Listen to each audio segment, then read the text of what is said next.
ഇപ്പോൾ സുപ്രീം കോടതിയിലേക്ക് നീങ്ങാനുള്ള തീരുമാനം അതൊന്നുകൂടി വിശദീകരിക്കേണ്ടതുണ്ട്. ഇപ്പോൾ പാർട്ടിയുടെ മുകൾ തട്ടിൽ അറിയാതെ പ്രധാനപ്പെട്ട നേതാക്കൾ അറിയാതെ ഇങ്ങനെ ഒരു കൊലപാതകം നടക്കില്ല എന്ന് രമ പലപ്പോഴും പറഞ്ഞിട്ടുള്ളതാണ്. ഇപ്പോഴത്തേത് നല്ല വിധിയെന്ന് പറയുമ്പോൾ തന്നെ കുറ്റക്കാരല്ല എന്ന് കണ്ടെത്തി ഇപ്പോൾ ഒഴിവാക്കി 24 പേരുണ്ട്, പി മോഹൻ അടക്കം.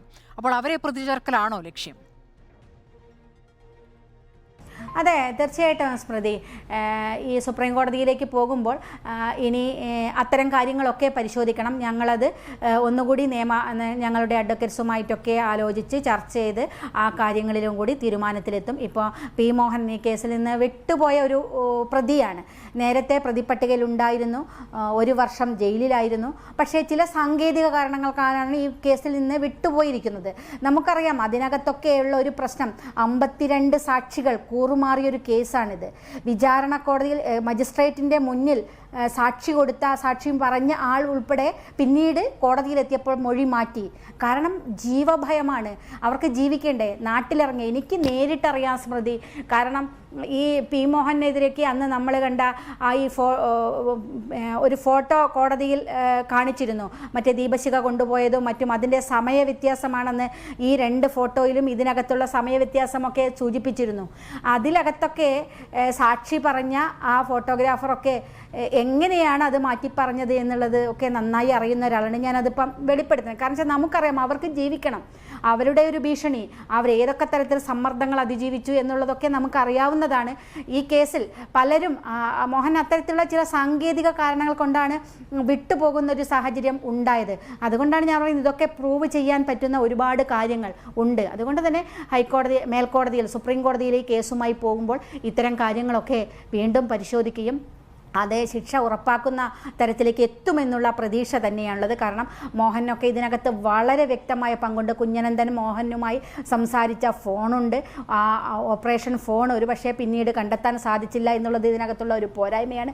അങ്ങനെയൊന്നും തെളിയിക്കപ്പെടാത്തത് കൊണ്ട് ഇവർ കുറ്റം ചെയ്തിട്ടില്ല എന്നുള്ളതാണ്. അതാണ് ഇതിനകത്ത് ഒരുപാട് സത്യങ്ങളുണ്ട്. ഈ സത്യങ്ങളൊക്കെ ഇതിനകത്തുള്ള ഇവരുടെ ഇൻവോൾവ്മെൻറ്റ്, ഈ പാർട്ടി ഇതിനകത്ത് എങ്ങനെ നേതൃത്വം നൽകി എന്നതിനെ സംബന്ധിച്ചൊക്കെ വളരെ വ്യക്തമാണ്. പിന്നെ ഈ 2 ഏരിയയിലെ നേതൃത്വങ്ങളാണ് ഇത് എല്ലാ അർത്ഥത്തിലും മുന്നോട്ട് കൊണ്ടുപോയത്. അവരാണ് ഇതിന് നേതൃത്വം നൽകിയത്. എങ്ങനെയാണ് അവർ നേതൃത്വം നൽകുന്നത്? ഒരുപക്ഷെ ഈ കൊലയാളികൾ തന്നെ കണ്ണൂർ ജില്ലയിലുള്ളതാണ്, ഭൂരിഭാഗം ആളുകളും കണ്ണൂർ ജില്ലയിൽ. നമ്മളതൊക്കെ ചർച്ച ചെയ്താണ് നിരവധി തവണ. അപ്പോൾ സ്വാഭാവികമായിട്ടും അതിൻ്റെ മുകളിലുള്ള ആളുകളുടെ പങ്കാളിത്തം വളരെ വ്യക്തമായിട്ട് നമുക്ക് നിരീക്ഷിക്കാവുന്നതാണ്, എല്ലാവർക്കും അറിയാവുന്നതാണ്. അത് പ്രൂവ് ചെയ്യുക, കോടതിയിൽ തെളിയിക്കുക എന്നുള്ളതാണ് നമ്മുടെ മുന്നിലുള്ള പ്രധാനപ്പെട്ട കാര്യം. അതുകൊണ്ട് തന്നെ മേൽക്കോടതിയിലേക്ക് പോകുമ്പോൾ ഇത്തരം കാര്യങ്ങളൊക്കെ വിശദമായി പരിശോധിച്ചുകൊണ്ട് പോകാൻ തന്നെയാണ് തീരുമാനിച്ചിരുന്നത്. അതോടൊപ്പം ഞങ്ങളുടെ ഒരു അപ്പീൽ CBI അന്വേഷണം, ഇതിൻ്റെ ലാർജർ കോൺസ്പിറസി അന്വേഷിക്കണമെന്ന് വിചാരണ കോടതിയും ഇപ്പോൾ ഹൈക്കോടതിയും ഇതിനകത്ത് വളരെ വ്യക്തമായി സൂചിപ്പിച്ചിട്ടുണ്ട്. അപ്പോൾ ഈ ലാർജർ കോൺസ്പിറസി അന്വേഷിക്കാൻ വേണ്ടിയിട്ട് അതിനെ CBIക്ക് വിടണം എന്ന് പറഞ്ഞുകൊണ്ടുള്ളൊരു അപ്പീൽ, ഒരു ഫയൽ ഞങ്ങളുടെ ഹൈക്കോടതിയിലുണ്ട്. അതും വളരെ വേഗത്തിലാക്കി ഇതിൻ്റെ ഭാഗമായിട്ട് തന്നെ തുടർ നടപടികളുമായിട്ട് പോകണം എന്നുള്ളത് തന്നെയാണ് ആലോചിക്കുന്നത്. TPയുടേത് അത്യന്തം പ്രാകൃതമായ കൊലപാതകം എന്നാണ് കോടതിയുടെ കണ്ടെത്തൽ. രാഷ്ട്രീയ കൊലപാതകങ്ങളിൽ നടപ്പാക്കിയ രീതി കൊണ്ട് നമ്മളെ ഞെട്ടിച്ച കൊലപാതകമായിരുന്നു TPയുടേത് എന്നുള്ള കാര്യത്തിൽ സംശയമില്ല.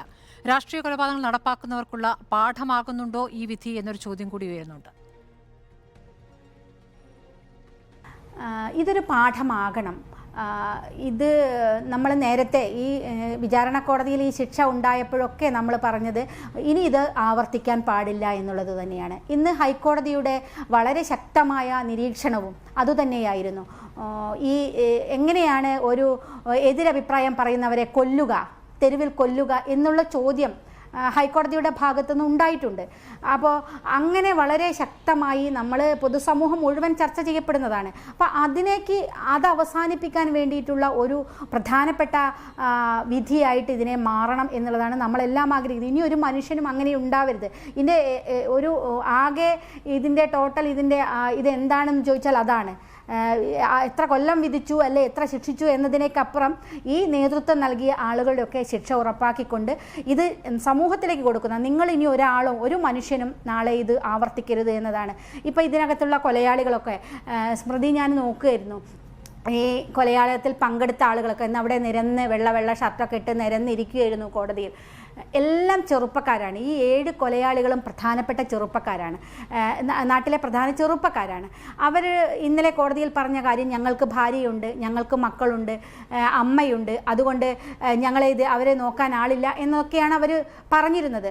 ഈ കൊലയാളികളൊക്കെ ഒരുപക്ഷെ അവരുടെ മക്കൾക്ക് 2, 3, 4 വയസ്സേ ഉള്ളൂ. അവരൊക്കെയാണ് അവർ കോടതിയിൽ പറഞ്ഞത്. 2 വയസ്സുള്ള കുട്ടി, 3 വയസ്സുള്ള കുട്ടി, 2 മക്കൾ, 3 മക്കൾ എന്നൊക്കെ. ഇതൊക്കെ ഈ ഒരു ശിക്ഷ അനുഭവിക്കുന്ന സമയത്താണ് ഇവർ കല്യാണം കഴിച്ചത്, കുട്ടികളുണ്ടാകുന്നതൊക്കെ. തീർച്ചയായിട്ടും അവരുടെ ഭാര്യമാരൊക്കെ ഇത് അറിഞ്ഞുകൊണ്ട് കഴിച്ചതായിരിക്കാം. ഞാൻ അവരെ ഇതിനകത്തേക്ക് വലിച്ചടയ്ക്കുകയല്ല. അവർ തീർച്ചയായിട്ടും അതിനകത്ത് നിരപരാധികളാണ്. നമ്മൾ അവരെ പരാമർശിക്കാനേ പാടില്ലാത്തതാണ്. ഞാൻ പറയുന്നത്, ഈ കൊലയാളികൾക്ക് ഇത്തരത്തിലേക്ക് അവർ പറഞ്ഞു, ഞങ്ങളെ നോക്കാൻ അവർക്ക് ആശ്രയം ഞങ്ങൾ മാത്രമേ ഉള്ളൂ, അതുകൊണ്ട് ഞങ്ങളെ ശിക്ഷിക്കരുതെന്ന്. സത്യത്തിൽ അവർ പറയേണ്ടത് ഈ രാഷ്ട്രീയ നേതൃത്വത്തിനോടാണ് അവരത് പറയേണ്ടത്. അവരെ ഇതിനകത്ത് നിയോഗിച്ച, അവരെ ഇതിനകത്തേക്ക് പറഞ്ഞയച്ച ഈ രാഷ്ട്രീയ നേതൃത്വമാണിത് കേൾക്കേണ്ടത്. ഇത്തരം ആളുകളെ ഇതുപോലെയുള്ള കൊലയ്ക്ക് ഉപയോഗിക്കരുതെന്നും, ഇതുപോലെ ആയുധങ്ങൾ വെച്ചുകൊണ്ട് അവരെ തെരുവിലേക്ക്, ആയുധങ്ങൾ കയ്യിൽ വെച്ചുകൊണ്ട് അവരെ തെരുവിലേക്ക് അയക്കരുത് എന്നും തീരുമാനിക്കേണ്ട രാഷ്ട്രീയ നേതൃത്വമാണ്. അപ്പോൾ അവരാണ് തീരുമാനിക്കുന്നത്. സത്യത്തിൽ അവരിന്നലെ കോടതിയിൽ പറയേണ്ടത് ഈ നേതൃത്വമാണ്. അവരാണ് ഇവരെ ടൂളുകളായി ഉപയോഗിച്ചുകൊണ്ട് ഈ കൊലയ്ക്ക് ഉപയോഗപ്പെടുത്തിയത്. അപ്പം അങ്ങനെ ഇല്ലാതിരിക്കട്ടെ എന്നുള്ളതാണ് നമ്മൾ ആഗ്രഹിക്കുന്നത്. അതിനുവേണ്ടി അത്തരത്തിൽ നാളെ ഇത് ആവർത്തിക്കാതിരിക്കാൻ ഉതകുന്ന തരത്തിലേക്ക് ഈ വിധി മാറിയാൽ നല്ലത്. അങ്ങനെ മാറുമോ എന്നുള്ളത് നമുക്കറിയില്ല. എല്ലാ രാഷ്ട്രീയ നേതൃത്വവും, ഒരാൾ പോലും ഇതുപോലെ കൊല ചെയ്യപ്പെടരുത് എന്നതാണ്. പക്ഷേ ഇവിടെയുള്ളത് വർഷങ്ങൾ നീണ്ട ആലോചനയായിരുന്നു. നമ്മൾ കാണേണ്ടതാണ്.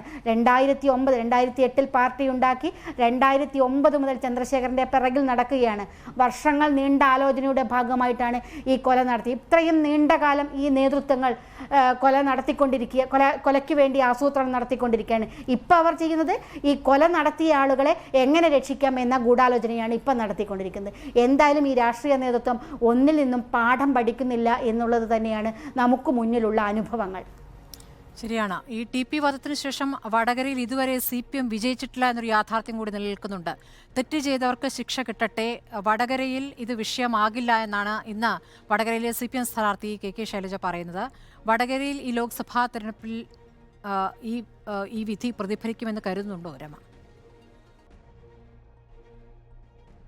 അല്ല, TP കേസിൽ ശിക്ഷ വിധിക്കട്ടെ എന്ന് പറഞ്ഞത് ഏത് മാനദണ്ഡത്തിലാണ് ടീച്ചർ അപ്പം അങ്ങനെ പറഞ്ഞത് എന്നാണ് ഞാൻ ആലോചിക്കുന്നത്. കാരണം ഇതിനകത്തുള്ള ആളുകൾ മുഴുവൻ CPM ആണ്. CPM ആലോചിച്ച് ഗൂഢാലോചന നടത്തിയ ഗൂഢാലോചനയിൽ പങ്കെടുത്തല്ല, ഗൂഢാലോചന നടത്തി ആസൂത്രണം ചെയ്ത ഒരു കൊലയാണ്. അപ്പോൾ അങ്ങനെയാവുമ്പോൾ ശിക്ഷിക്കപ്പെട്ടെ എന്ന് പറയുമ്പോൾ ഇതിൽ CPM ആളുകളാണ്. അപ്പോൾ CPM നടത്തിയതാണെന്ന് ടീച്ചർ അംഗീകരിക്കുന്നുണ്ടോ? അതവിടെ തുറന്നു പറയാൻ ടീച്ചർ തയ്യാറാകണം. ഇത് CPM ആണ് ചെയ്തത്, ഈ CPM ചെയ്ത ഈ കൊലയിൽ ഞങ്ങൾക്ക് പങ്കില്ല, ഞങ്ങൾ അതിൽ ഖേദിക്കുന്നു എന്ന് പറയാൻ ടീച്ചർ തയ്യാറുണ്ടോ? വടകരയിലെ ജനതയെ സംബന്ധിച്ച് ടീച്ചർക്ക് അറിയാത്തത് കൊണ്ടാണ് ഈ കൊലപാതകത്തിനെതിരെ അതിശക്തമായ വികാരം അവിടെയുണ്ട്. പ്രത്യേകിച്ചും ഇപ്പോൾ പുതുതായി 2 പേര് കൂടി ഇതിനകത്ത് ആഡ് ചെയ്യും. ഗൂഢാലോചനക്കാർ കൂടുതലായി ഇതിനകത്തേക്ക് വരികയും ചെയ്തപ്പോൾ ഇതിനകത്ത് പാർട്ടിയുടെ പങ്ക് വളരെ വളരെ ക്ലിയറായിട്ട് വ്യക്തമായതാണ്. നേതൃത്വത്തിൻ്റെ പങ്ക് ഏറ്റവും ശക്തമായിട്ട് തെളിഞ്ഞതാണ് ഈ ഹൈക്കോടതിയുടെ വിധിയിലൂടെ, അവരുടെ ശിക്ഷയിലൂടെ ഒക്കെ. അപ്പോൾ തീർച്ചയായിട്ടും അതിൻ്റെ ഒരു വികാരം വടകരയിൽ ഉണ്ടാകും. ഇത്തരം ചോദ്യങ്ങൾക്കൊക്കെ ടീച്ചർ വടകരയിൽ മറുപടി പറയേണ്ടി വരും. ആ വടകരയിലെ ജനത തീർച്ചയായിട്ടും ഈ കാര്യങ്ങളൊക്കെ അവരുടെ മനസ്സിലുണ്ട്. അതൊന്നും അവർക്ക് ഏത് സ്ഥാനാർത്ഥി വന്നാലും, ശൈല ടീച്ചറല്ല, പാർട്ടിയുടെ ഏറ്റവും ഉന്നതനായ ആൾ വന്നാൽ പോലും വടകരയിലെ വോട്ടർമാർ ഇതിന് പകരം ചോദിക്കും. അത് അവരുടെ മനസ്സിലുള്ള, പ്രത്യേകിച്ചും ഇന്നത്തെ സാഹചര്യത്തിൽ അവരത് ചോദിച്ചിരിക്കും.